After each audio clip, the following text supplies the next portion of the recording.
कन्यादान एक ऐसा महान दान है जिसकी तुलना किसी भी दान से नहीं की जा सकती।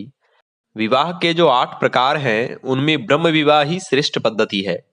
सालंकृत सुंदर वेशभूषा आदि से युक्त कन्या का हाथ में जल लेकर जलधारा के साथ संकल्प छोड़कर योग्य वर को दान करना ही कन्यादान है।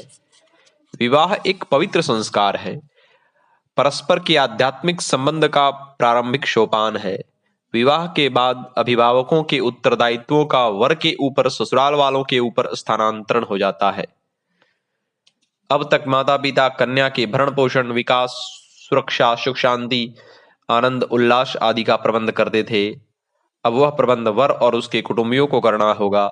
कन्या नए घर में जाकर परायेपन का अनुभव न करने पाए, उसे स्नेह, सहयोग, सद्भाव की कमी अनुभव न हो, इसका पूरा ध्यान रखा जाना चाहिए।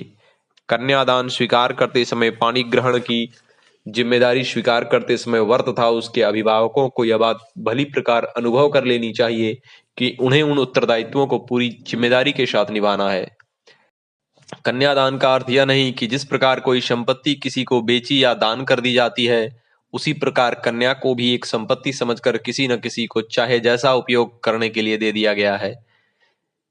यह एक महान दान है।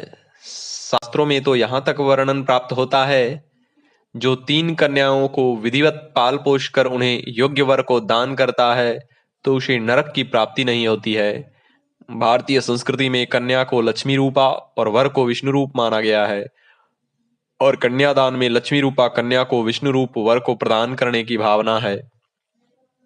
कन्या के दान वाक्य में ब्रह्मलोक प्राप्ति तथा पितरों के तारणार्थ यह कन्या प्रदान की जा रही है, ऐसी कामना की गई है।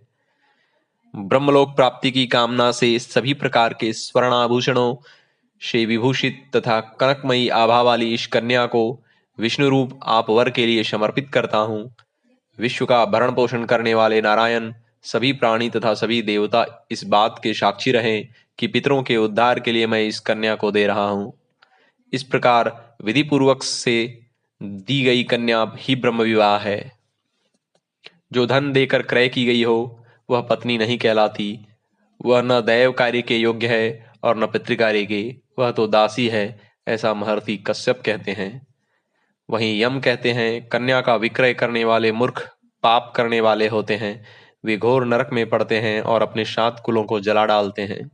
इस प्रकार कन्यादान के संबंध में शास्त्रों में अनेक प्रमाण प्राप्त होते हैं। आजकल कुछ लोग गर्भ में ही यह पता लगा लेते हैं कि कन्या भ्रूण है, तो उसका गर्भपात करा देते हैं। यह सब जघन्य अपराध है, क्योंकि ऐसे लोग कन्यादान के महत्व को जानते ही नहीं। उन्हें यह भी ज्ञात नहीं कि पुत्र तो केवल एक कुल को ही तारता है, किंतु कन्या दोनों कुलों को तारती है। इसीलिए कहते हैं कन्यादान महादान। ओम